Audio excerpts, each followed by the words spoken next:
Good evening. Hi, everyone. Nice to see you all again. I guess since we last spoke, many of you would have, oh my god, many of you would have submitted an assignment. Or some of you are probably still working on it now, given that you can still get 92% of the mark. Oh my god, this chair. Um, Sorry. There we go. Yeah, given that you can still get 92% of the mark, I assume there's been a bunch of people tempted to keep working on it. So we're going to keep moving on. We're going to keep discussing content. And the core topic of today, which relates to your third assignment, is going to be custom iterators. Now, a couple things on this. Firstly, we will talk about your assignment next week. I prefer to talk about assignments in lectures after everyone's had a chance to really look at it and sink their teeth into, which about a quarter of you will do this weekend, right? Maybe a bit more, maybe third.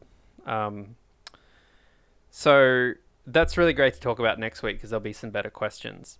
The other thing is that as part of custom iterators, when I teach this topic, I often try to not over prepare the examples because I think that C++ custom iterators are actually a little bit confusing. And there's some topics with this language, and I do this with other courses too, where I like to leave myself enough space to forget some things because it helps remind me what all of you forget. Sounds like a perfect excuse to be lazy, right? But that'd be funny if that was the case. But I think custom iterators are kind of hard because it's a little bit like operator overloading. It's very boilerplate. You have to kind of get a few certain things right. But essentially, this whole topic is when we define our own types, like you would have done in assignment 2 with Euclidean vector, sometimes we want them to be iterable. And in fact, when it comes to assignment 2, you've probably thought, oh, wouldn't it be cool if I could use dot begin and dot end on my uh, on my Euclidean vector, just like the vector that lies underneath. Now, in a much older version of the Euclidean vector assignment, and in fact, the Euclidean vector assignment was adapted from another assignment, which was adapted from another assignment, which was actually an assignment that I did as an undergrad a long time ago. And in those original specifications, what they actually had was what they called a dumb iterator, where they would have a class, like, say, Euclidean vector, and inside that class, they would, inside the public section, they would define a, a pointer to a double, say. This is not how it would be done, called like begin. And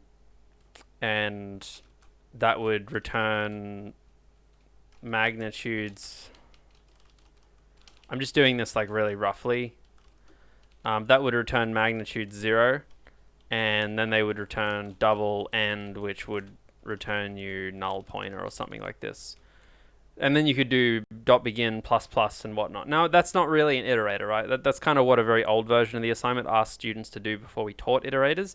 But that's not what an actual iterator is. And the main reason you can tell it's not an iterator, besides the fact that, there's problems with it, is that a real iterator, you can have many instances of it at the same time. And it's an actual object. Like an iterator is an object for an STL container. It's a whole separate class. So we're going to talk about custom iterators. We're going to talk about iterator invalidation, and then we're going to talk about iterator types. So a quick bit of revision on iterators is that iterators are an abstract notion of a pointer. We learned this in week 2.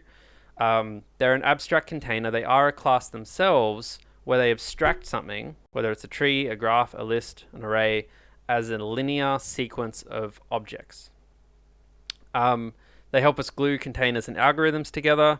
And your job as an iterator designer is to make sure that, and again, typically iterators are attached to the STL container. Your job is to make sure that if you define your iterator correctly, then someone who has an algorithm, like a sort or a search or a for each, doesn't need to be concerned with the details of your data structure. Yes. And that also means that your STL container doesn't have to provide all these different access operations. Now, In terms of iterator invalidation, this is something we glossed over a bit. By the way, I don't think we'll need 2 hours tonight, and I'm sure a lot of you are tired from the assignment, so we won't use the whole time. In terms of iterator invalidation, this is something we glossed over in week 2. And iterator invalidation is basically a state. It's something that occurs not at a compiler level, but at a conceptual level when you modify the container whilst using an iterator. So if you have a look at the first container here, we have V. And what I'm going to do is I'm going to loop through all the elements of V. And if the value that I'm looping through is 2, I'm going to push to the end of the iterator. So what that means is that throughout the iteration of this loop, the container size has gone from 5 to 6. Okay, now that's not good. This freaking chair. It's breaking. The iterator going from 5 to 6 is not good because when an iterator is created, it kind of assumes a certain like size. Like it's kind of like it takes a snapshot of it in a way.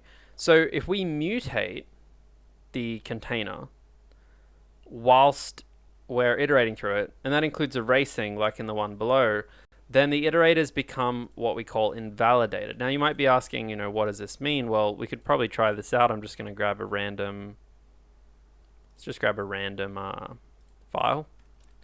We'll paste this into it.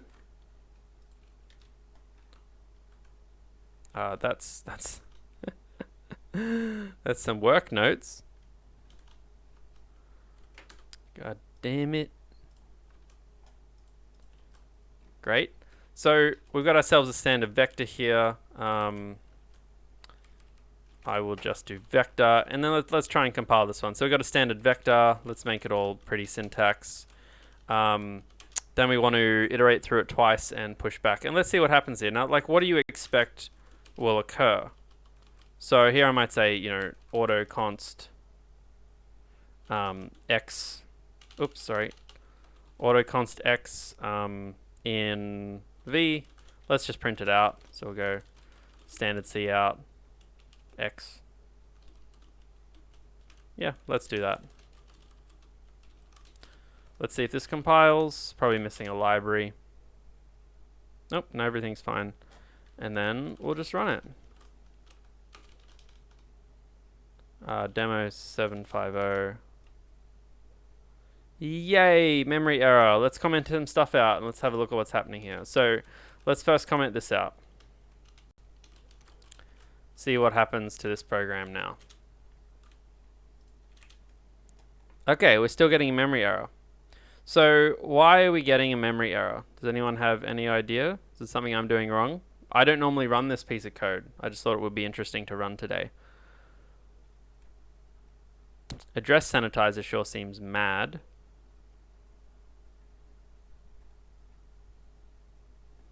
It's obviously this pushback, right? And we can validate that pretty quickly by, running that code again, and it works fine. So the pushback is clearly causing it grief.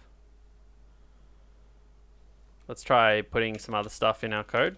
And let's turn the debug off so we can actually see what happens without the address sanitizer. So let's just see what happens if I try and print out the iterator at each point. Good old printf debugging. So let's try this one. We'll get rid of our debug build here. Let's see what would happen to this kind of code in production. Jin says, you are modifying the data when you're looping through it. Yes, we are. Why would that be causing a problem though? Like that's kind of the question I'm getting at. So someone earlier said Firesin said infinite loop. So Firesin, looks like you're right. Why do you think we're getting an infinite loop here? Like why is this code just looping infinitely?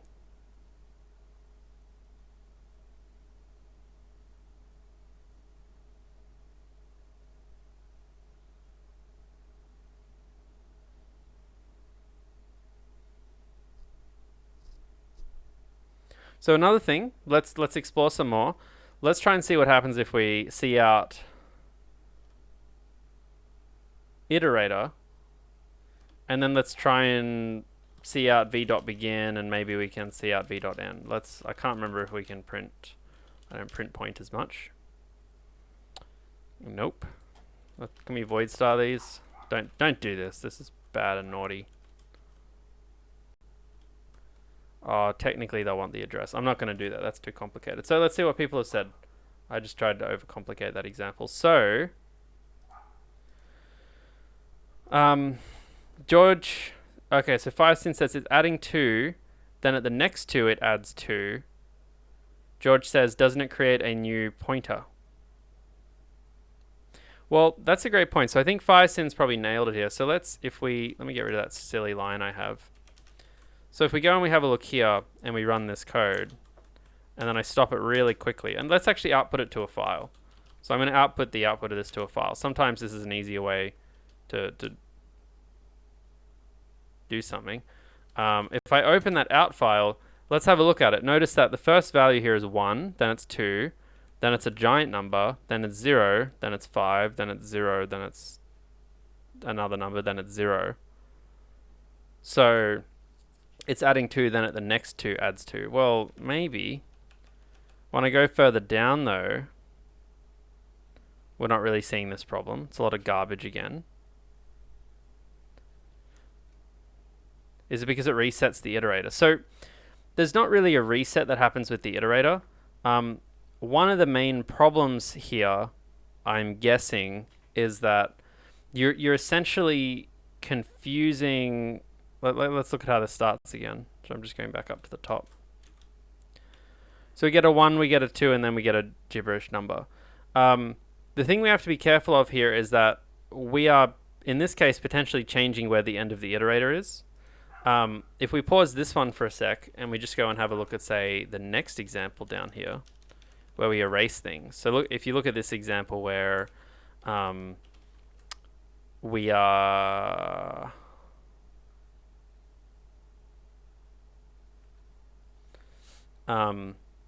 we're just trying to remove one thing, right? Let's try and compare this one, see if we can dig in. I just want you all thinking about this because iterators are an easy source of bugs. So we have this vector of 5 items, and then we're going to delete the second one. What do you think will happen in this case here? Okay, prints out nothing. Maybe that's a good sign. At least we're not segfaulting. Let's actually try and print out what the state of the array looks like after, the state of the vector. Okay, so we get 1, 3, 4, 5. That one seems okay. Sure. Maybe that's okay, maybe that's not. So Firesyn says, does it reallocate it when you push back? So it refers to a different vector. Well, so firstly, yes, it will reallocate it when you push back. We've kind of learned this from previous lectures. So again, if we explore this top piece of code here, let's every loop, let's print out, let's standard C out the v.capacity. And let's actually see how this capacity changes as well each time.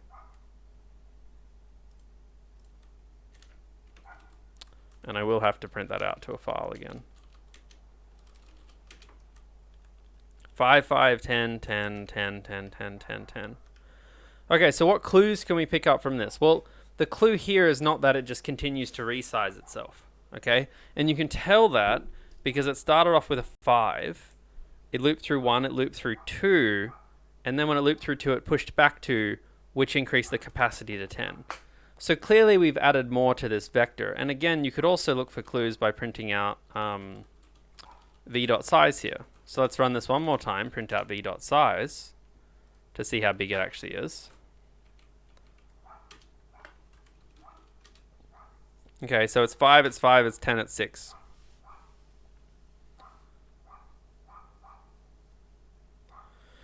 Okay, so it's actually adding it correctly, right? So it's resizing it fine, it's adding it correctly. It doesn't change the size of vector or anything like that.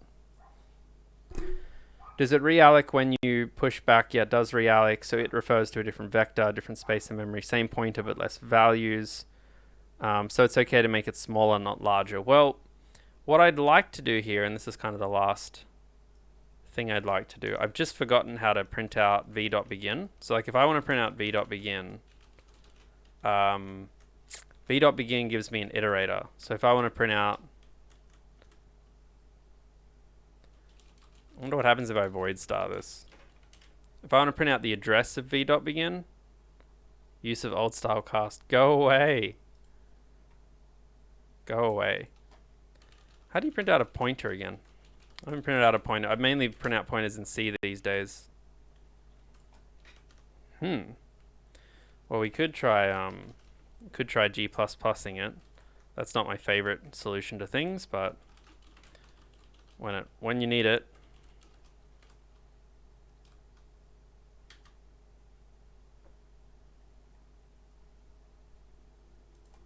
By the way, really quick tangent. One thing you'll notice here, and I'm not sure what G++ version I was just compiling that with, but nope, it didn't like that. So what you'll notice here is that when I just tried to use G++ on the command line here, what actually happened was that it actually complained and it said missing template arguments for the open brace. Now, if you remember from the templates lecture, we actually talked about this in terms of template, what you call template argument deduction. And we didn't touch on it a bunch last night. I think we touch on it more next week. But this code originally compiled with CMake when we just said vector of this, because the compiler was able to look at the types you were populating the vector with and tell that it's a vector of ints. But I don't know when that was introduced, but it was definitely introduced in a like it seems fine in C++17, for instance. Same with, okay, so C++17. So you can see there that when I get the compiler to compile with C++17, right, its ability to deduce the template argument there, it works. Like classic example of like, I don't know, I'm not sure what the exact name for it is. Here you go. Is this it? I'm not too sure. I haven't looked this up, but class template argument deduction is a core language feature. Blah blah blah. I'm sure it's something like here. Nathaniel might have a more interesting link. Though I'm pretty sure that sounds like. I mean, this is where I've looked at it previously. So again, just I like to point out tidbits of language, like language versions and whatnot. So cool. Anyway, the point is, if you're using an older version of C++, like before 17, you'd actually need that int there, because the compiler wouldn't really be too friendly with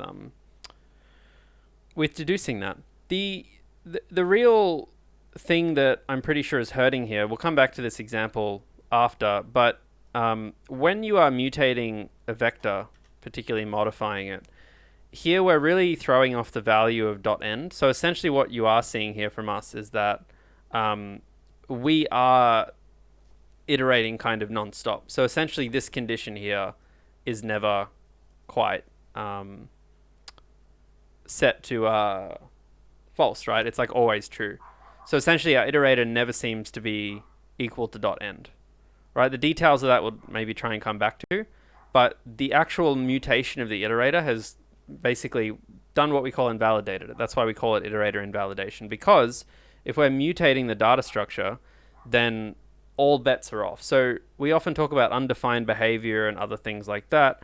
In this case, it's kind of like that. It's like once you mutate a container, any active iterators you have to it should be considered invalid and won't guarantee you any expected behavior. So in a piece of code like this, generally speaking, the right practice is to do something like to break. So that this should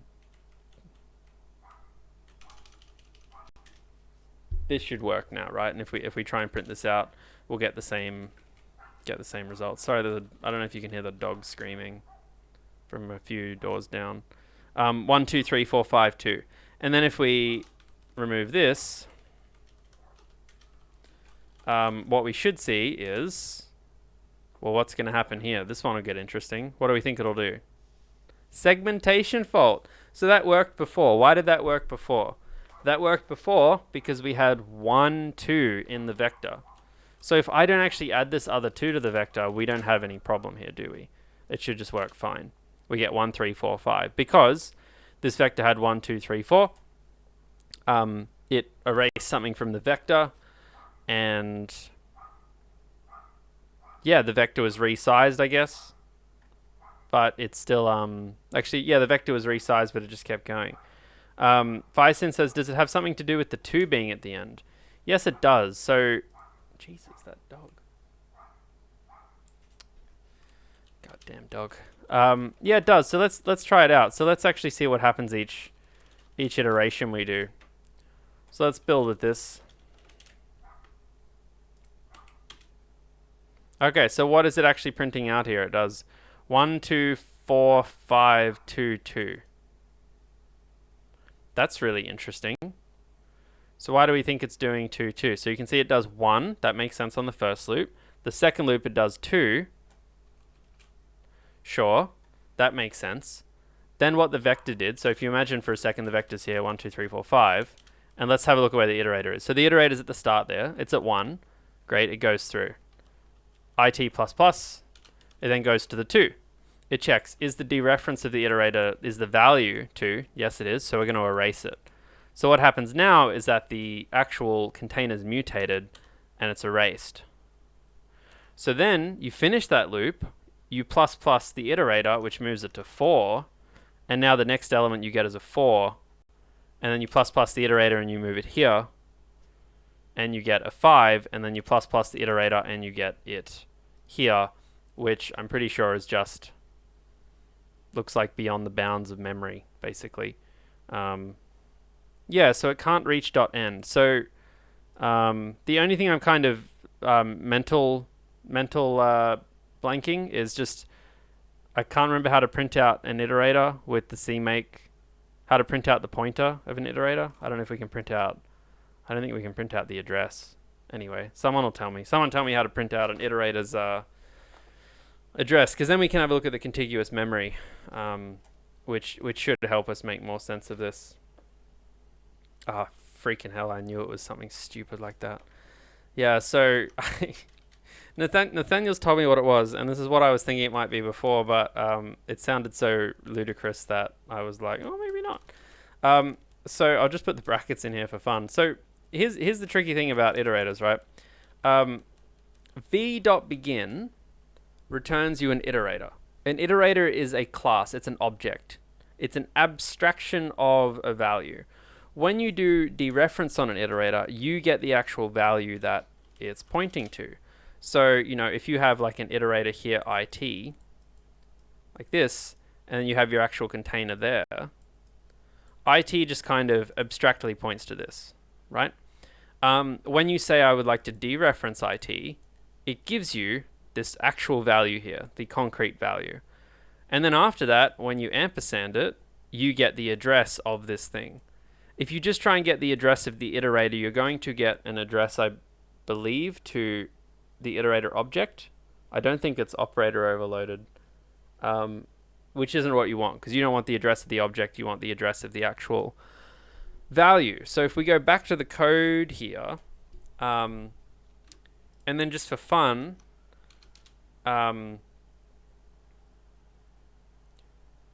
let's try and print out a couple of things. I mean, let's first, just before we do that, you know, let's try and print, can we do this? Can we do v0, the address of v0 memory, the first element?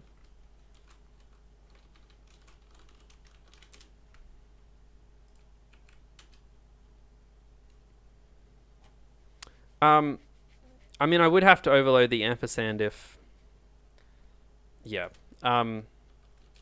Anyway, if we do this a few times, right, we can see what, you can see that these things are contiguous in memory, and then we can try and print out. So let's just have a look at this first. So we have our array. Now these are the memory addresses 280, 284, 288, 280, 290. Now that makes sense. Now let's print out what the address of v.begin is, and maybe I'll do this here as well. So we're going to print out the address of what v.begin points to. So v.begin, let's get the value that it points to, and then let's get the address of that value that it points to. That's what's happening here. We'll build it, run it, and then what we'll see is that it's the same address. Now this makes sense. This also makes sense that we could get all the values from this pretty easily just by saying v.begin plus 1, v.begin plus 2, plus 3, and plus 4, and then we could also get v.end. see what this one is. Now, generally speaking, you don't want to dereference v.end because it's not guaranteed to be a valid value, I believe. I could be wrong. I'm pretty sure that .end pointers reserve the right to point to garbage. So I don't think you have a guarantee that you could dereference it and get its value, because it might point to null or something. But you can see here it's kind of a similar thing. Now, what's really interesting about this, as you can see, is that the end pointer here is pointing to what looks like 8 bytes after the end. So it goes 80, because ints are 4 bytes, right? 80, 84, 88, 8C, 90, 98. So that .end, the .end iterator, the value it points to is 2 spots after. Now that doesn't really matter too much because, you know, even though in reality what's happening is that all of your 5 values here are contiguous, and then it looks like our end iterators like there. This doesn't really matter where it is in memory, because that's the whole point of an iterator. The whole point of an iterator is so that when you're going through it, it just does this for you. It's like that. It just figures that out. So someone said there's another 2 at the end, right? Well, oh, sorry, yeah, there is. My bad. But so yes, that's correct. Now, the point here is I think a mistake some students make is that they kind of assume that the .end iterators are always literally, or like are required to be literally at the end of contiguous memory, and that's not an assumption you can make here. So I was kind of rolling with this because the point is you can't just assume that it's like sitting right at the end and make some assumptions about that fact. This is particularly true for linked structures like linked lists and stuff, because all of the nodes in a linked list are totally disjoint. They aren't contiguous in memory. So your end iterator would not really be meaningfully predictable, like able to be predicted. So let's see what happens when we erase it. Okay, so we printed out these, and you're right, there's a 5th value here that I'm missing. Thank you. Let's print out these. And then let's see what happens after we erase it. So we've already printed out, and we saw, what did it do before it segfaulted, didn't it? So we're going to get another segfault here, and you can see it prints out 1, 2, 4, 5, 2, 2. Now let's have a look at what the end iterator is every loop in this function.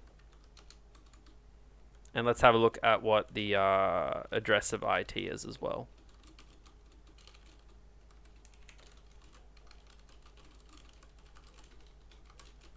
Okay, so we'll build this one.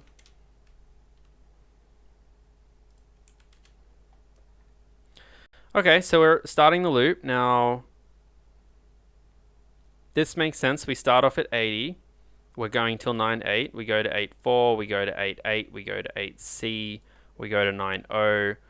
But have a look at what's happened here is that the end iterator has changed. Now, the reason for this in the case of the loop, and this is where the details of a programming language get really tricky, is that this v.end is called every single loop. So every time this program loops, it is calling this condition and it is getting the value here. So what happens is we do it once, we do it twice. On the second time, because IT is equal to 2, we erase it. What does erasing it do? It decreases the size of the vector by 1 from 6 to 5, which therefore changes the end iterator, because the end iterator, in the way that a vector is defined, is now 1 step closer. So therefore, the end iterator is 1 step closer here, and then what that means, so if I just draw it out again, if we have like 1, 2, 3, 4, 5, 2, we start off here, we increase it to here, we increase it to here, we have a 2, so then we and let me leave you where the end iterator is. So right now the end iterator is here, I guess, or maybe I should say it's here. So we get to the 2, we delete the 2. That moves the end iterator down, because the end iterator kind of points to 1 past the end of the array. We increase I, which is why we never print out the 3. And then we increase I again, right? And then we increase I again, but then we delete the 2 here, which moves the end iterator there, and then we increase I again.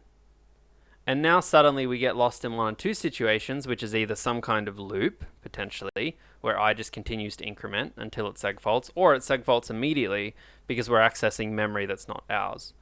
So just the particular way that we loop through this with an iterator has caused a segfault because we essentially deleted and then jumped over the end iterator before we ever had a chance to conditionally check if we met it. Sarush asks, doesn't that contradict the contiguousness of the memory? I don't really know how it would. I'm not too sure what you mean, sorry. So, as you can see, the kind of outcome from this is that the .end iterator, in the case of a vector, does change what it actually is in this instance. So we delete from a vector, and the .end doesn't guarantee that it refers to the same spot. This is tricky for us then, because that means we can't rely on it staying the same when we mutate it. So whenever you mutate anything, all the iterators you've been using, you have to assume that they've been invalid. You can still use them. There's nothing stopping you using them, right? It's not like the compiler or some runtime engine says, oh, sorry, I can see that your iterator's invalidated. You can try it, it will just fail.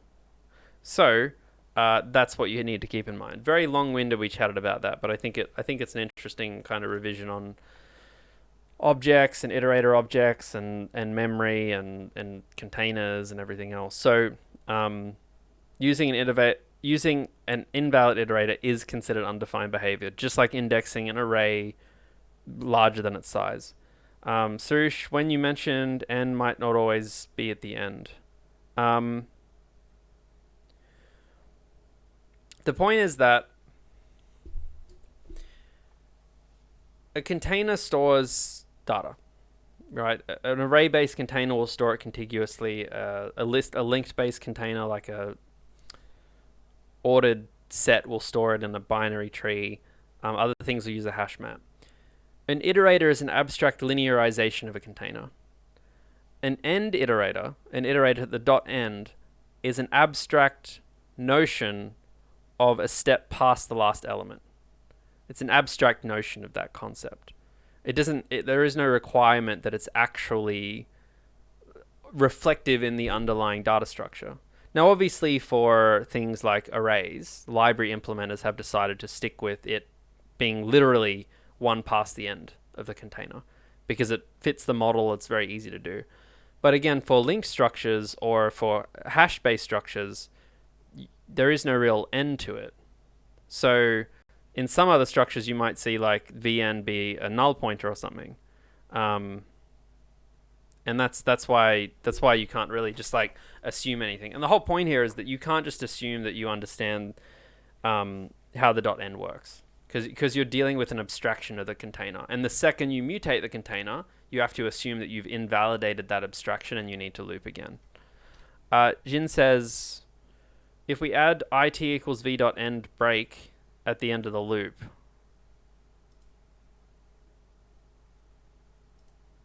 I'm not sure what you mean by the it equals vn break, but generally speaking, anytime you're iterating through something and you are mutating it, you just break to leave the loop. That's kind of the process that we follow.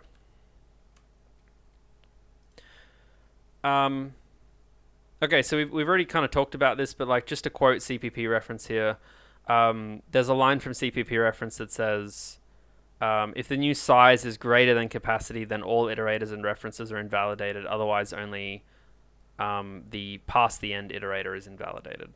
So this is specifically for the pushback function. So the statement about anytime you mutate an iterator, you should assume that it's invalidated is just a broad statement to kind of get your head around it. But the details are a bit more complex than that.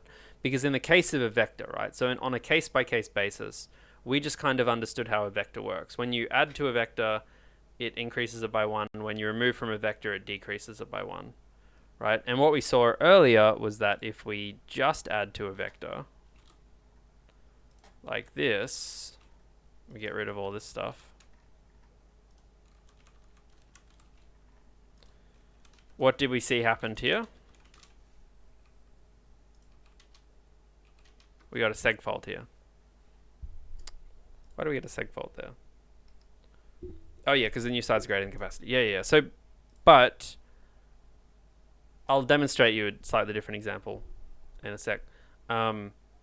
Read the docs on these things, because what pushback says is that if size is greater than capacity, then everything's invalidated. But I think what that might mean, no, it says otherwise only the past the end iterator is invalidated. Sure. Yeah. So what this one is specifically saying is that if you have to resize the vector, then all iterators you have are invalidated. But if you don't have to resize the vector, then it's only your usage of v.n that's invalidated, and you need to rethink that. So in this case here, we're obviously resizing it, which is a problem. But let's watch. So what if we do this first? What if I say push back 6? And the reason for this is, remember, all vectors are initialized with the exact size. So the size equals capacity during vector initialization. When we push back the 6 here, the capacity is going to go from 5 to 10, and the size will go from 5 to 6. So when we push this here, we're not actually going to be resizing the vector. We still do get a segmentation fault here, though, I believe, because we are still using the v.end iterator. And we could go through the memory and stuff to have a look at that, but that's what they mean here by only the past the end iterator is invalidated.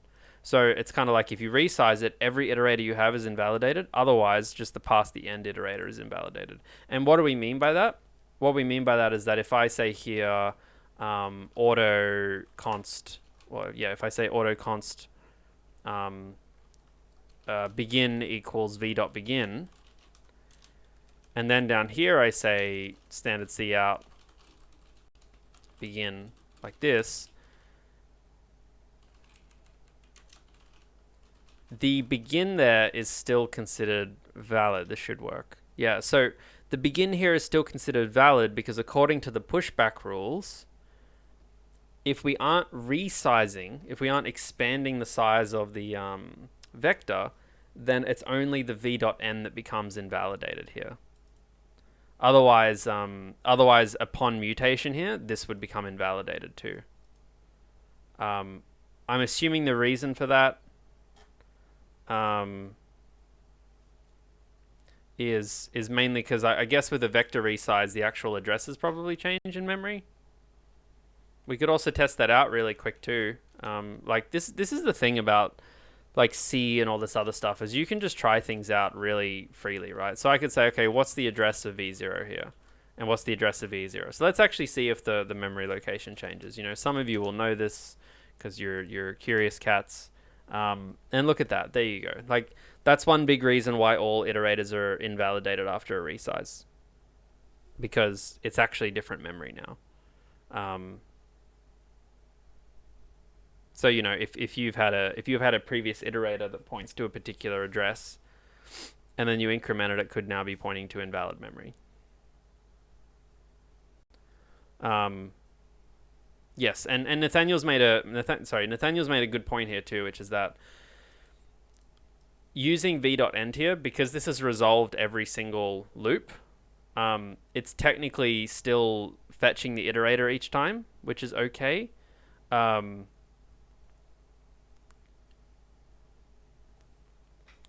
I'm going to try and summarize this for you, because I can feel that this has been slightly stressful. So at this point here, we have a vector of size 6. And we're going to iterate through it, and we're going to add a 7th element to it. Now, when we add a 7th element to it, one or two things are going to happen. Either the vector is going to resize or it's not. If the vector resizes, any active iterator we have has to be essentially tossed and or refreshed. So what is an active iterator we have? Well, it's IT. So like if I get rid of this pushback for a second, okay, so the vector size 5. When we push back 2, this is going to be a resize or a realloc. Now the pushback rules say that all vectors are invalidated. That means that IT is now considered to be invalidated. So as of this line here, IT is no longer a valid iterator. So we would have to either break out of the loop or call .begin again or call v.search. Like there's a few ways you could kind of get around it, but the point is that the IT that you had before that mutation, before that resize, is not valid. But if you don't resize it, then the only thing that's invalid is the v.end. But the point Nathaniel's trying to make, which is a really good nuance here, is that it's only any current iterators you have. So for instance, if it isn't resized, if it's kind of resized up here, so it's size 6 capacity 10, and then we push to it, it's going to be now size 7 capacity 10. There's no resize here, and the rules say it's just the past the end iterator that's invalidated. The point is, if I have any current past the end iterators that have already been captured from the vector, I need to update those. So that the contrasting example here is if I say autoconst end equals v.end, and then I loop like this, because I got the value from v.end before I started iterating. So I got the value for v.end, I pushed back, which invalidated the end iterator, so therefore I can't use this end value again. I can't use IT either. Well, I can use IT in this case because we haven't resized. So without a resize, my IT is still valid because it's only the end iterator. So here I could naturally say like a couple things, as I could say, end equals v.end, I think would be one option. I don't know how clean that would be. Or alternatively, you could just do what we had before, which is probably better, which is just saying it equals v.end doesn't equal v.end, because every single loop, that particular function called a .end will be resolved and it'll give you a valid end past the end iterator.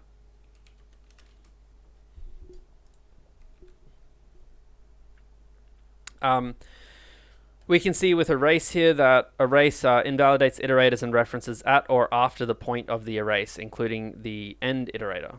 So again, every particular kind of method has its own rules, and this one is saying that at or after the point of the erase. So what this means here in the case of the erase function, let me just get rid of some of this code, is that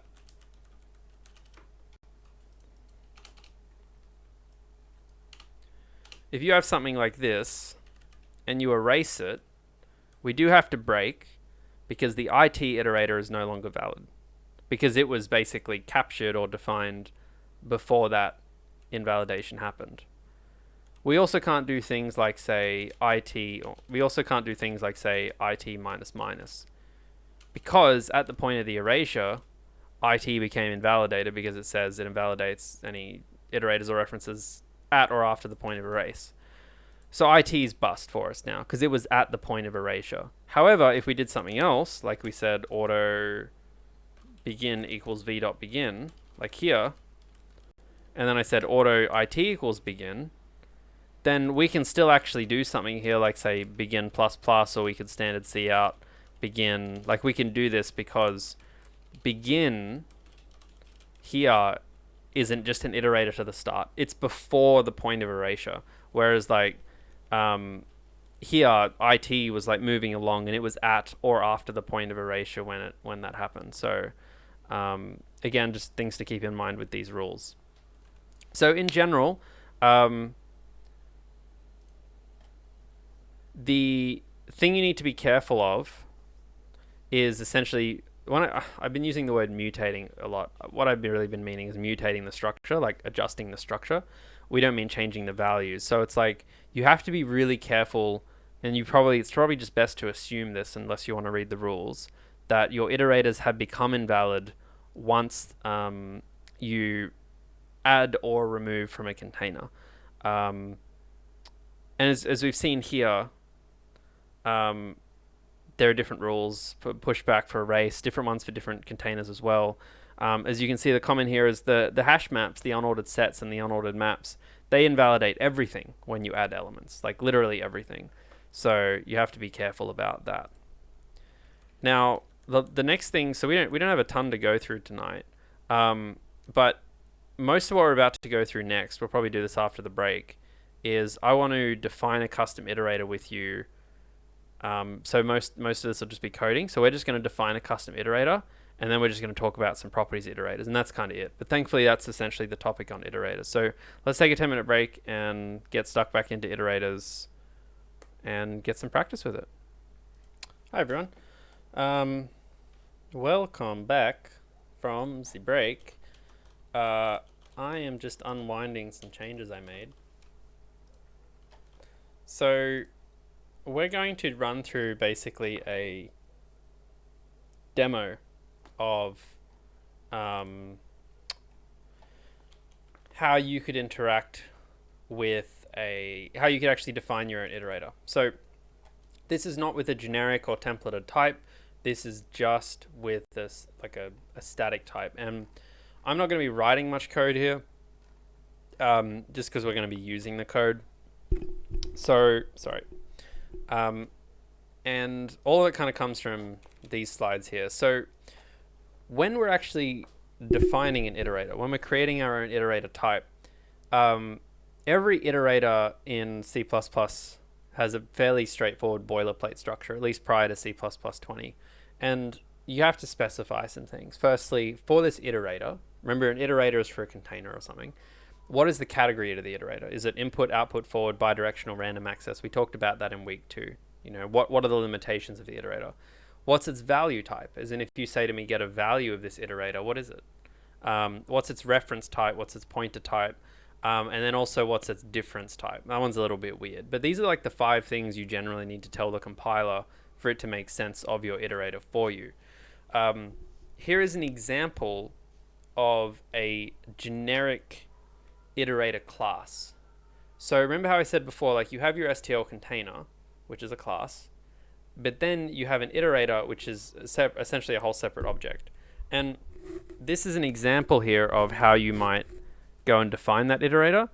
We've done this here with t's as placeholders, just for simplicity, but in reality, you would have a little bit more detail to this. I'll just move my head for a sec. But essentially, this is what an iterator is. It's a class. It's a class that has a whole bunch of definitions. It has an overload for operator dereference. It has an overload for operator plus post increment and pre-increment. It has an overload for the operator dereference via pointer. And it also has an equals and a not equals friend overload too. So these are all things that are overloaded to make the iterator work. And that makes sense, right? Because you've worked with iterators before. You know that you can plus them, dereference them, you can equal them, not equal them.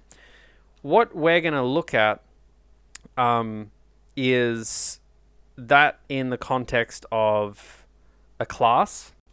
And probably the most important structural thing to get with an iterator is that the way it works is that if you have a container in C++, you know, the container might be, say, like this. This might be your instack or something, or a vector or whatever. Your iterator is a class as well, but it sits inside of that instack. So this might be your instack iterator, like this. Okay. Now, pay attention to this piece of source code here, because this is meant to represent the actual container. So this is the representative of the stack, of the array, of the unordered map. And you can see that the classes of the container, right? But what we have is we have our iterator class inside of it. So it's basically a nested class, essentially. And then we have a bunch of methods, which is .begin and .end. Right? So that's how you get the begin iterator and the end iterator. And then we have our .begin, .end, and .cbegin, .cend for our const iterators. So the whole point of iterators is that your actual class, the container, all its job is to provide the .begins and the .ends. And those .begins and .ends simply return you an instance of the iterator class that you've defined as a nested class within your container. This is also starting to give you a bit of an understanding of how you can call .begin on both a const and a non-const object, because if you call .begin on a const object, right, because this one's const qualified, you just get a const iterator. And if you call .begin on a non-const object, you just get a non-const iterator. So these are all handled. This is how these classes like vector are defined. Now, we're going to totally dissect a piece of code that I've prepared earlier called instack. And instack is, as you'd expect, it's a stack of integers. The class has sorry,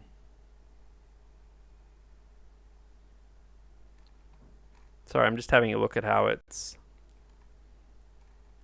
implemented, just refreshing my brain. So what's important about this structure,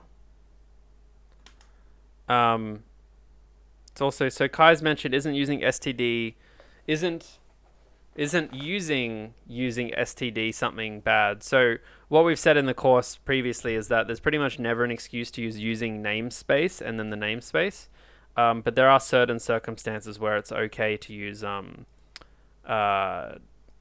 you know, how would you put it? Like using a specific type or a specific, specific reference, I guess. Now, what's interesting about this instack, we've chosen to implement this as a linked list. And the reason we've chosen to implement it as a linked list is mainly so that you can start to try and get your head around link structures a bit more, which is what assignment 3 is going to be about. So as part of our instack, we've actually got this kind of subclass up the top, which is a node. Now, this is just a standard kind of linked list thing where you can create a node in a linked list, and that consists of a value and a next pointer. This is a constructor here, and the node is made up of a value and a next pointer. And we're wrapping this in a unique pointer so that we don't have to worry about freeing memory. Okay, so that's all just like a linked list structure here. Now ignore this bit. How do I make things disappear in VS Code? I just do this, right? Bam. Is that it? How do I make it all? Oh, cool. So I'm just showing you the container at the moment, and the container just has this struct subclass. Remember, a struct is just a class where all the methods are private by default. Everything's public by default, sorry. So I've got my private thing up here, and then I've actually got my stack here. And you can see the stack has a bunch of fairly standard functions that you'd expect. You can get a reference to the top of the stack. You can get a const reference to the top of the stack. So that one is const qualified. You can pop off the top of the stack. And in this case, what we're doing is we're actually moving off the stack. So to pop, we're actually returning the value via move. This is a way of not having to copy. It's just an efficient way of dealing with resources. And remember, what we're actually moving out is a node. So, oh, sorry, no, my bad. I'm misreading that. The point, we're not returning anything on pop, but the point is that when we're moving resources around inside of our stack, we want to use move so that we're not copying anything, because that is potentially, of course, very costly for us. We have push, and you can see what push does is if you give us a value, right, we will make a new node with that value, and then what we'll do is we'll say we'll move the head to the next element. So essentially what's happening here is that the stack is growing upwards. So it's like we have a linked list like this, and what happens is when you add to this stack, we're taking this and moving it up and adding something underneath like that. So this is always the head. The head is always here. So it's saying that when we push something, the new head of the stack is a new node, and we're simply moving the head to the next node.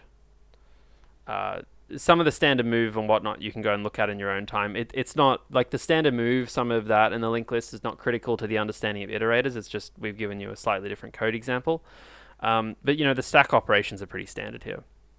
On top of that, we have our 6 fairly standard iterator functions, or our container functions that expose the iterator. That's begin, end, cbegin, cend, and begin and end for const qualified, for const objects. These are pretty much boilerplate. Iterator begin, iterator end, const iterator begin, end, cbegin, and cend. Now, you can see that we've also bootstrapped some of these in the sense that we have our begin actually return something, and our cbegin actually returns something, but our begin const qualified just returns cbegin. So we are bootstrapping ourselves a little bit here. Now, what you'll also notice is that all these begin and end functions do is actually construct an iterator object. Now, what is that iterator object? Well, this is a type here, right? So this is like an int, a double, it's just a type. Iterator and const iterator are types. Now, what we've done here is we've just aliased these to a particular class.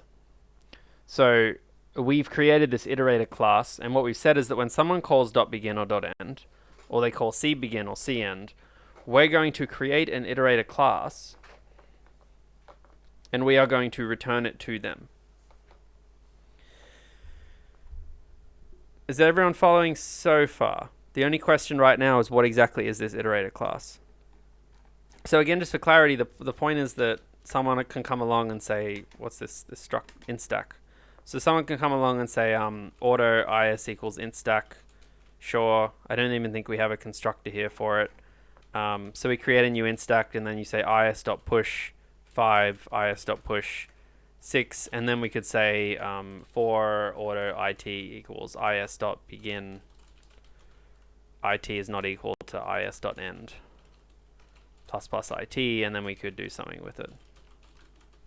Right, so the point is that we want this behavior to exist where we can simply iterate through it, and we've got our class, we've got our push. It's just that our .begin and .end return some magical iterator object. It's just what exactly is that magical iterator object. Now, what that magical iterator object is defined up here. So this is a subclass. That means that if it was public, which it's not, it's private, you would access it by going, in fact, you can access it, sorry. You can access this because it's public by going instack iterator.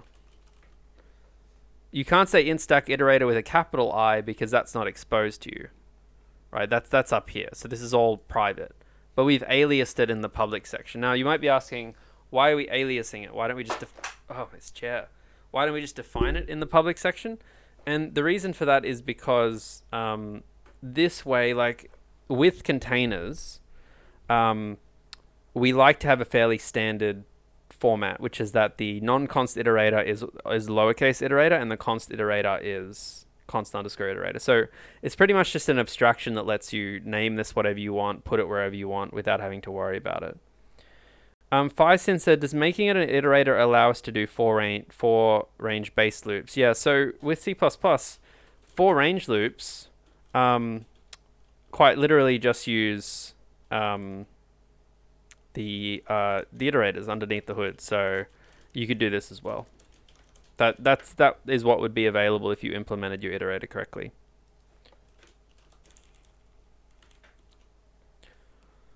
And I mean, in general in C++, it's like you want to use four range loops wherever you can, unless you need to do something kind of funky and mutatey, like change the structure, in which case you'll tend to lean on iterators. So we've got that. Now we need to look at our iterator class. Now our iterator class, it has a bunch of things. It's got some private things and some non-private things, but let's analyze this together. So what is going on here?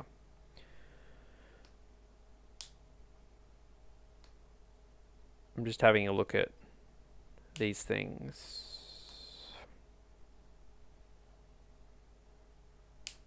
Yeah, so what our iterator consists of, quite literally, is this is its constructor. And what its constructor says here is that we take in a node. So an iterator, again, if you imagine an instack might be like this theoretical concept or whatever.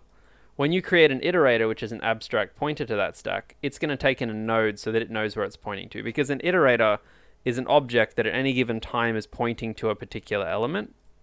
So when we construct this, we need to give it the node that we're pointing to. And this is, you can see this is actually stored here inside the private member. So this is the only private member of the iterator. It basically stores a pointer to a node, and your instack's made up of nodes.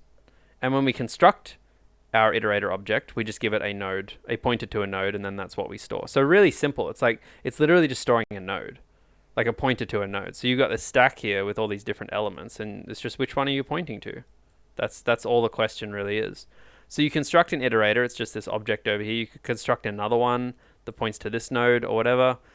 It's all just a pointer to a node. And then we have all these standard functions here. So we have operator equals. Now this one is quite straightforward too, because if you have two iterators that are both just objects that point to a node, the iterators are equal if they're pointing to the same thing. That makes sense. And the iterators are not equal if that's not the case. So our friend operator equals and not equals is relatively clear there, I think. Then we have a few other key functions here, like we have the plus increment, we have pre-increment and post-increment. You can see that the behavior between these is not particularly complicated. It's like the pre-increment plus simply says my current node is now equal to the next node. So like, you know, if this is here, then when you say, you know, iterator plus, it's basically saying, okay, well, all right, well, I point to this thing, and this thing has a next pointer of that. So I'm now going to point to that thing. That's what's actually happening here. So it's saying my node that, you know, I'm an iterator object and I point to a node. The node I point to is now going to be what my current node points next to. So I'm going to look over here now. Linked list logic. Oh, is it? My face is on top of the diagram. Oh, no. All right, let me explain that one more time really quick without my head in the way. So, oops, did I move that? No, that's all good. So what I'm saying is that this is the iterator here. It currently points to the first element of our stack. These are linked lists, by the way, even though I've drawn this like an array. And what we say is when we say plus on this, we know that the first element points here. So now we're telling the iterator to point to the first element's next. So the iterator now points to what the first element's next was. And that's why it says here, the node pointer of the iterator points to what the node's pointing to next. So that's just how we move up it. And the post increment is exactly the same thing here, except we have to copy it first. This you can go back to week 4 if you want to review the post increment iterator. Then we have the other two, and these two are pretty straightforward. It's like the operator dereference and the operator stab symbol, whatever we all called it. So the dereference operator here, it just gets you the value, which makes sense because if someone tries to dereference your iterator, remember your iterator is just an abstract notion of a pointer. So if you have a pointer to the first element and you dereference it, you actually get the value here. So if I have an iterator and it points to the second element and I dereference it, I want to get the value there. So that also makes sense because my node is a pointer to a node and I want to get the value at that node, because that's how this structure up here is defined, right? So I have a pointer to a node, I want to get the value at that node, and then I can bootstrap my my stab operator to reuse my operator dereference. So you can actually see that the logic behind the iterators are not very complicated. They're very boilerplate. And then if you look up here, we've got these 5 key definitions that we said before we need to tell the compiler, which is what category our iterator's in. Forward iterators, that means we can only move forward, we can't move backwards. The value type is an int, that means that our container stores ints. Our reference is an int reference, that makes sense. Get a reference to an element in our container, gives us an int reference. A pointer to an element in our container gives us int pointer. And our difference type is int. This one is essentially like what's the, how big's the element really? This one is usually int, I believe. Yeah, let me read up on that one again. Standard difference, not difference type. My fingers are freezing. I can't even type. Oh god.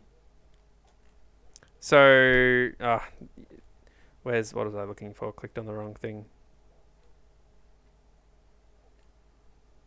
Iterator traits. So what we're actually looking at here is iterator traits.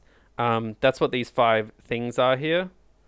So essentially, most of it is really straightforward. Like a lot of these are just that the value and then like the pointer version, the reference version. Iterator category is 1 of 5 that we talked about. Nathaniel in the chat said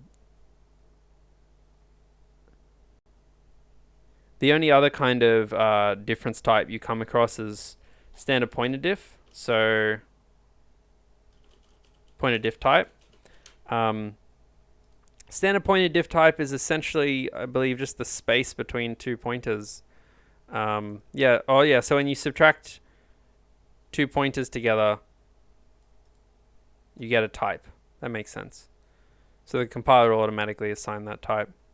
I guess that's probably relevant if you have an iterator of pointers. In this case, though, our iterator is just an iterator of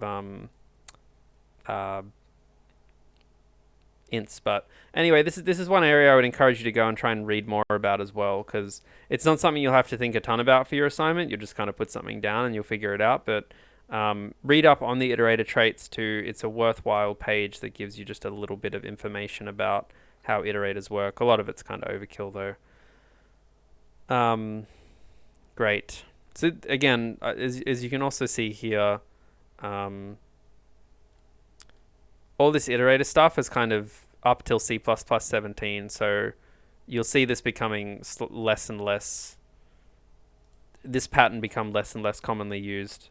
We opted not to teach it this year because we felt it was still a little bit not widely adopted. But that'll change within a year or two. So now I've got my iterator here, and all these kind of functions make sense. So when I come back down here and I look at my begin method, you can actually see that what the begin does is it says, I want to create a new iterator, and the node that I want to give it to, the node pointer, is just going to be my head, the head of my my stack. That makes sense. And my null pointer here is just going to be the end of my stack. That also works. Now, why does null work? Well, because the way we construct our nodes is that, I'm just trying to find it.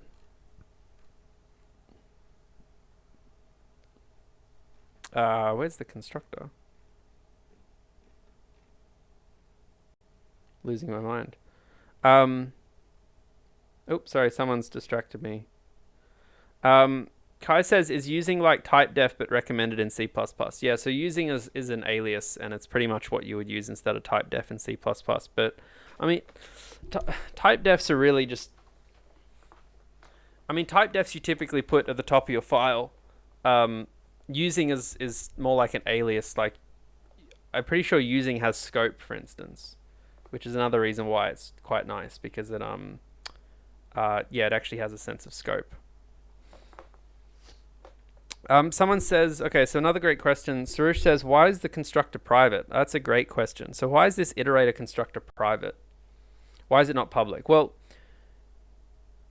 what we've done here is we have made it private, but then we've made instack a friend of this class, which might be a little bit strange, but essentially what this means is that instack is able to... Well, okay, so the short answer, without getting into the technicalities, is that when it comes to an iterator's constructor, we want to be able to construct it inside of the instack, but if we made this public, other people could construct it. Because see how all these things here are like public? And we said at the bottom here that the type instack iterator is actually valid. It's just like with a vector. Right, so to give you an example, a standard vector has a type in it. It has a subclass in it for an iterator. And that iterator is... Can I just do vector slash iterator? Will that work? No. Not sure where to find it. Standard vector iterator.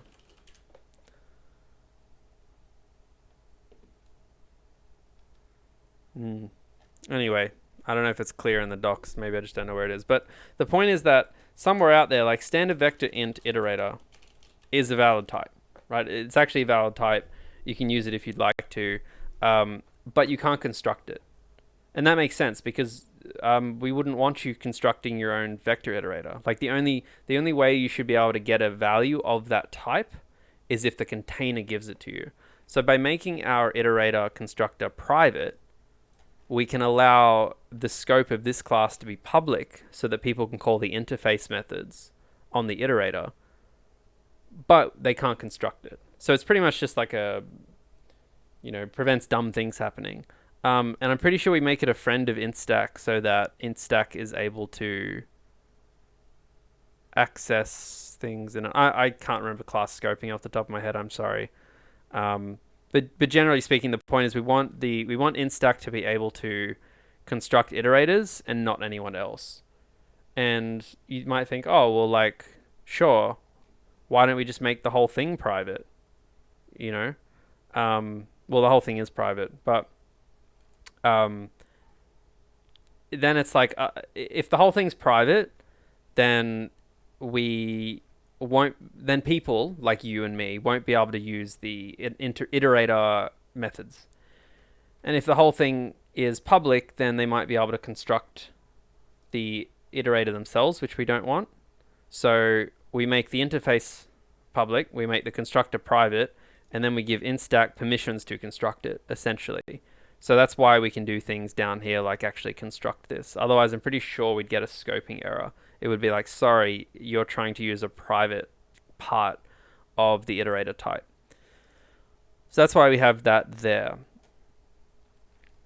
Now let's try and run this. I don't think I've modified anything. I just have all that crap down the bottom.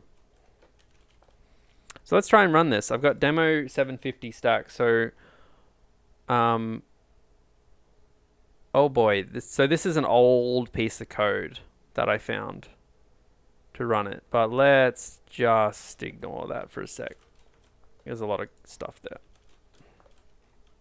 Let's see if this compiles first. Great. Means my prep wasn't a waste of time. So, I just did git checkout.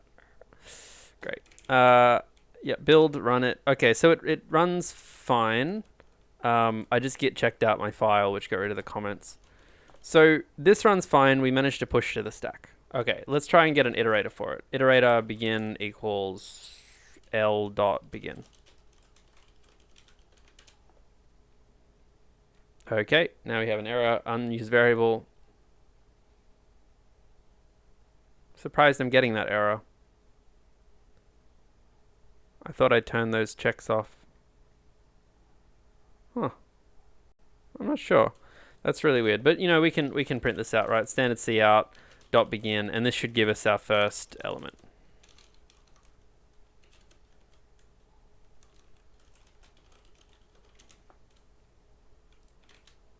We get a 1. And now we can use it in a loop too. We could say, for auto it equals l.begin, it does not equal to l.end, plus plus it, and then standard cout it. Like that, 750.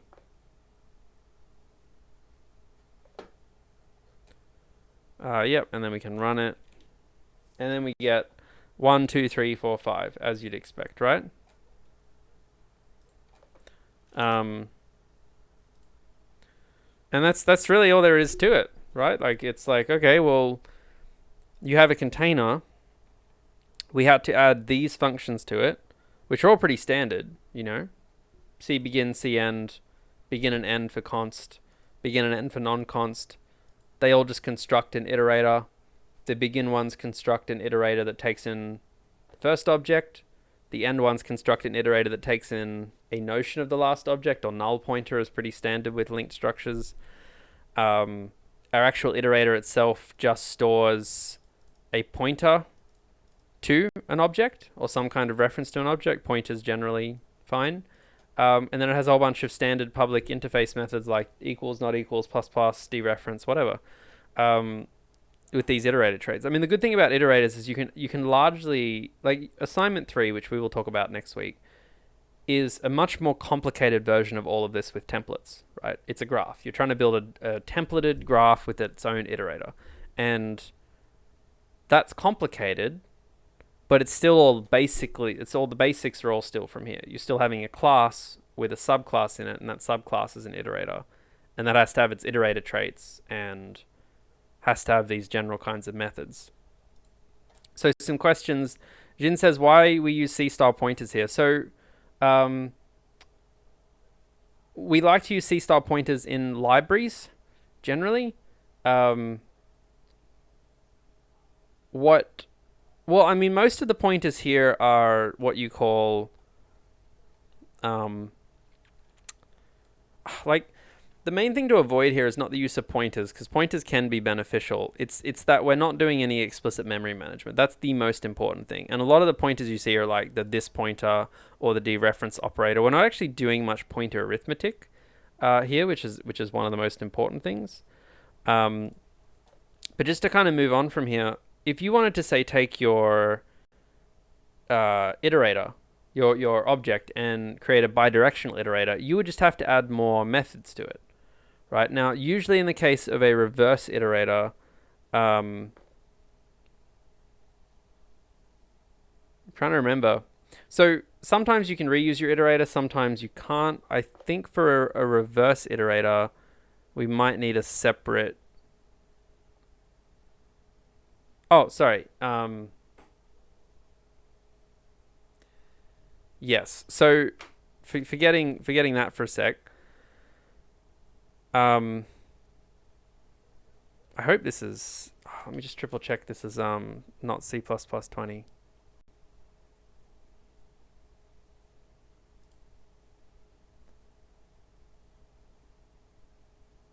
It should be fine. So Firesin says, could I run standard sort on instack? That's a good question. Let's look at the algorithm standard sort.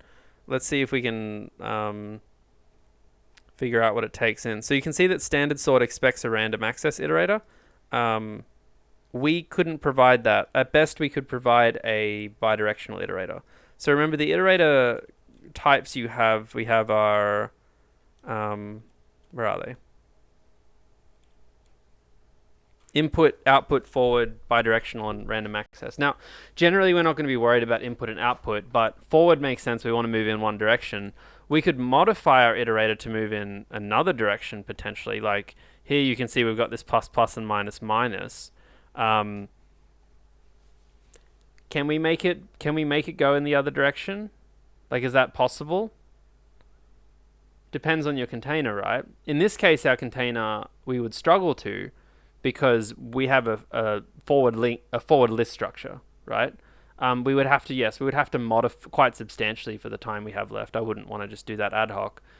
We'd have to modify it to add a prev pointer, so a doubly linked list, and then we could start adding things like operator minus minus, operator minus minus, post increment, and then that would allow it to be an iterator you could move in. Let me go back to the iterators lecture, because I think this has a useful slide in it that we want to refer to. At least I think it does. Oh, I might have put it in algos. I have a feeling I might have put it in algos. Where is it? Yeah, iterator categories. So essentially, this is a really useful diagram to refer to. In terms of like forward iterators need to, have the stab. They need to be able to be dereferenced and get a reference to it, which is an important thing. Like your dereference has to return some notion of, like a reference. See that here, how our dereference operator actually gives us a reference to an object, not a value, not a copy, because otherwise you can't do reference assignment. You can't like dereference and assign. It has to have plus plus, and it has to have double equals and not equals. A bidirectional iterator, we just need to put the operator minus minus in and stuff like that. That's being able to move in both directions. A random access iterator we obviously couldn't do as well. Typically random access iterators only work with like random access containers. It's actually something that's contiguous. We talked about this back in week 2, but random access means that you can jump an arbitrary number of steps, essentially in constant time, like in less than linear time. Sorry. So bidirectional, we can't really do with this structure. That's why some structures don't have bidirectional iterators. They just have forward iterators.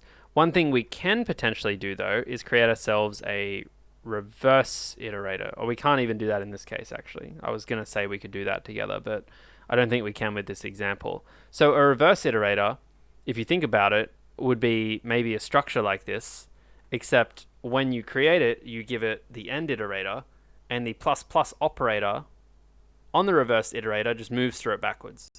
So this is kind of how you get to manage this abstraction, because you would, your plus plus would actually be going to the prev. So your reverse iterator, when you plus plussed it, it would be starting at the end and going to the prev like that until it reaches the start.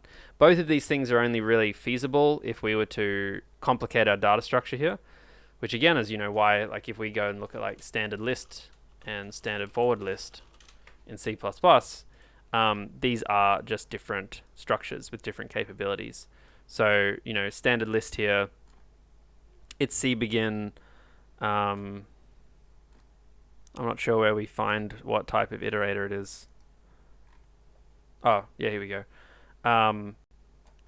So you can see here that for iterator and const iterator, the trait of that iterator is a bidirectional iterator. Forget the legacy part. That's a long-winded story. But the forward list is a similar thing, right? It's a forward iterator. So you can only do what forward iterators can do on a forward list, and you can do bidirectional stuff on a bidirectional list.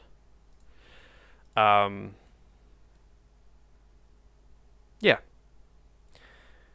Back to the slides. One cool feature about C++ is like beyond, you could go and define a reverse iterator and put R begin and R end and CR begin and CR end and stuff. Or you can use an automatic reverse iterator. So when your iterator has operator minus minus on it and it's essentially bidirectional, you are able to easily define reverse iterators using the std reverse iterator type trait. I don't know what you'd call it.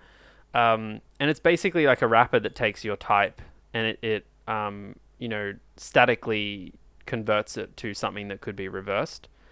This is a very cool and handy thing in some instances. I haven't used it a bunch, but you can see that it's essentially a whole bunch of your everything here is exactly as you would normally do it if you define it custom. It's just that instead of specifying that the reverse iterator alias point refers to a class object that you've created, you simply say, oh no, this is actually just basically a converted type of my iterator that's reversible. And you can do the same thing for the const iterator as well. So that's a great way if you would like to create a bidirectional iterator and remove a whole bunch of boilerplate code. In a lot of ways, a lot of the advances I think we've seen in, at least in my opinion, it's like C++11 was a massive jump in terms of providing a whole bunch of algorithms, data structures, core functionality libraries so that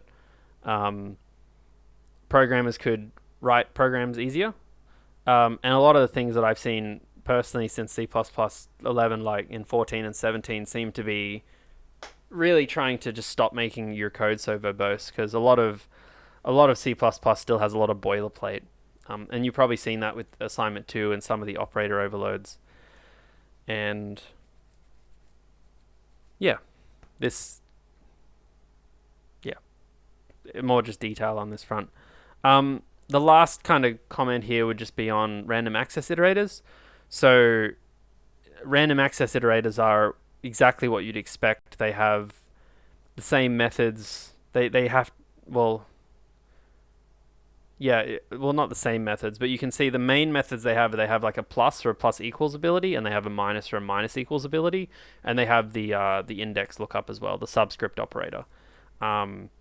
And this is kind of what you would expect a STL vector to essentially be implemented like. Yeah.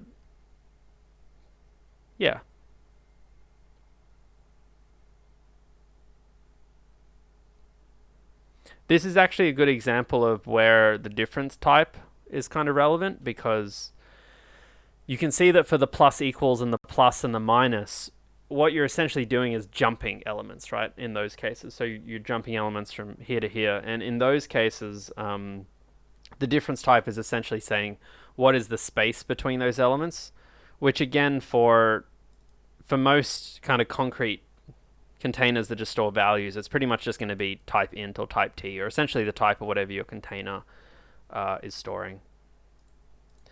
Anyway, that's actually kind of it today. That instack code, which I think many of you will find quite instrumental in getting started on assignment 3, is actually in the lectures repo, so you can kind of go and have a look at that yourself.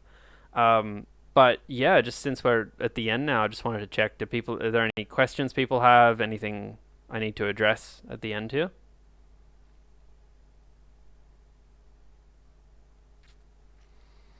Firesin says, will we learn more about how standard algorithms do their templates since it assumes specific functions exist?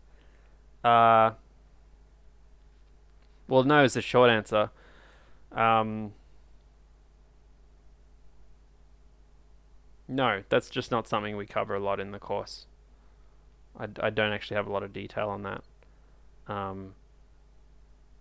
But I mean, the algorithms will just be, we'll be taking in iterator types so like the algorithms will be able to take in a generic iterator type that looks at the iterator traits at compile time to figure out how it can interact with it. Ryan says, what can I do to get into 6080? Sadly, I don't handle any enrollment stuff, so I don't really know how to help anyone with enrollment stuff. Any other questions tonight?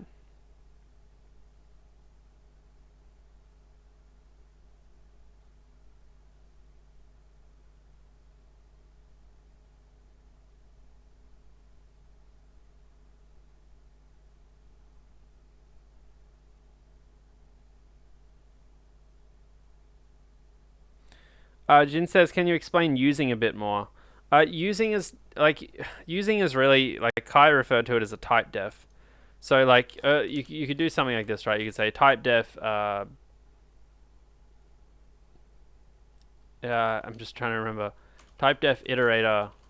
So that's kind of how you'd normally do a type def in C. It's just type defs typically sit at the top of your file, and are essentially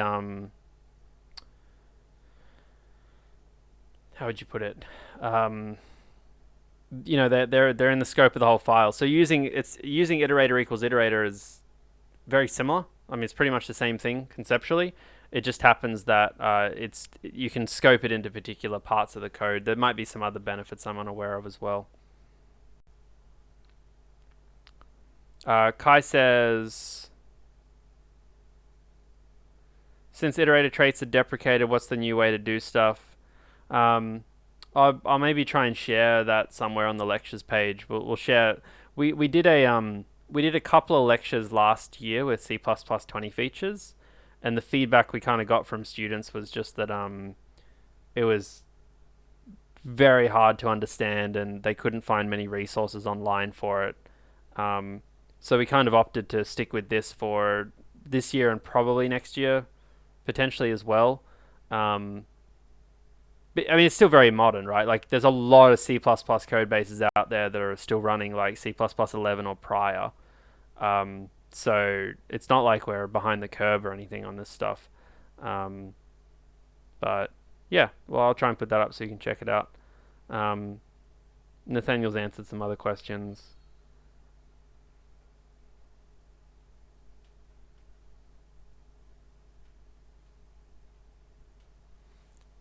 Yeah, there's another type when it comes to operator overloading, called the spaceship operator, for instance. So just as a quick comment, so it's like C++ 20 has a spaceship operator, which was basically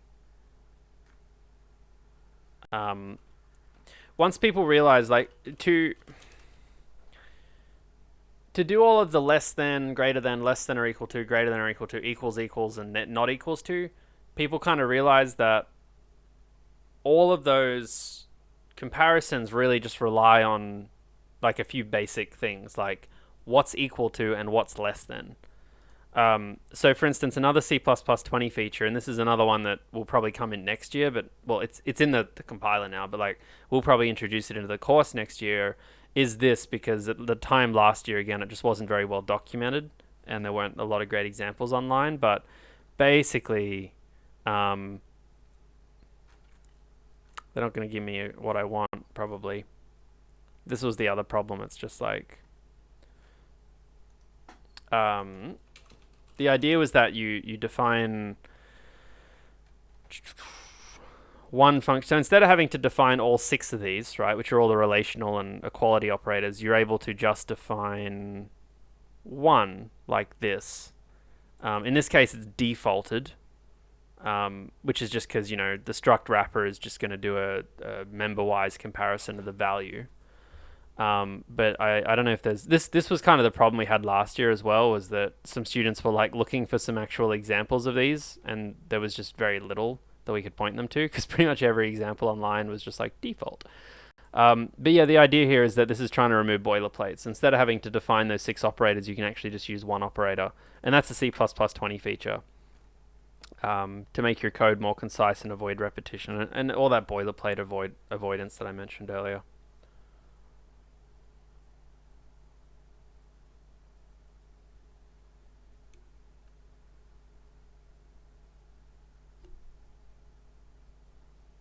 Cool. All right. Well, the questions, we haven't got too many questions, so